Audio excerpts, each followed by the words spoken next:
Ceiling ফ্যানের bearing খুলতে অনেক কষ্ট, অনেক কিছু নষ্ট হয়ে যায়। সিলিং ফ্যানের বেয়ারিং খুলতে গেলে স্ক্রুড্রাইভার ভেঙে যায়, বডি ভেঙে যায় এবং হিট দিলে অনেক সময় বডি গলে যায়। তাদের জন্য সহজ সমাধান হলো এই পুলারটা। এই পুলারটা দিয়ে খুব সহজে আপনি সিলিং ফ্যানের বেয়ারিং খুলতে পারবেন।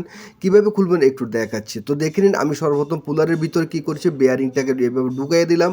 ঢুকিয়ে দেওয়ার পর বেয়ারিংয়ের উপরে পুলারটাকে এভাবে রাখার পর উপরে দিয়ে এটাকে লাগাইয়া এখানে একটা টাইট দিলাম। টাইট দেওয়ার পর দেখতে পাচ্ছেন এটা এখন টাইট দিয়ে দিচ্ছেন। আপনি এখানে একটা ব্যবহার করবেন, যে কোনো একটা ঢালি ব্যবহার করবেন, যেহেতু দৌড়তে যেন একটু সহজ হয়। এই যে দেখতে পাচ্ছেন এই ঢালি দিয়ে আপনি যখন দৌড়ে, এটা একদম কষ্ট, অনেক মানে হার্ড থাকে, এই বেয়ারিংগুলো অনেক শক্ত থাকে, হিট না দিলে খুলতে অনেক কষ্ট হয়। তো দেখতে পাচ্ছেন অবশেষে এটা কিন্তু লুজ হয়েছে, বেয়ারিংটা খুলতে আছে।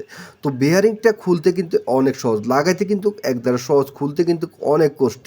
তো যাদের ভিডিওটা দরকার হয়েছে, যাদের ভিডিওটা ভালো লেগেছে, আপনার কাজে লাগলে একটা কমেন্ট করবেন এবং শেয়ার করে দিবেন, অন্যকে দেখার সুযোগ করে দিবেন। এই ধরনের একটি ফুলার আপনার খুবই প্রয়োজন। যারা এই ইলেকট্রিক কাজ করেন বা সিলিং ফ্যান বা এই সিলিং ফ্যানের কাজ করেন, তাদের জন্য অনেক প্রয়োজন এই বেয়ারিং কুলার ফুলারটা। অনেক ধন্যবাদ।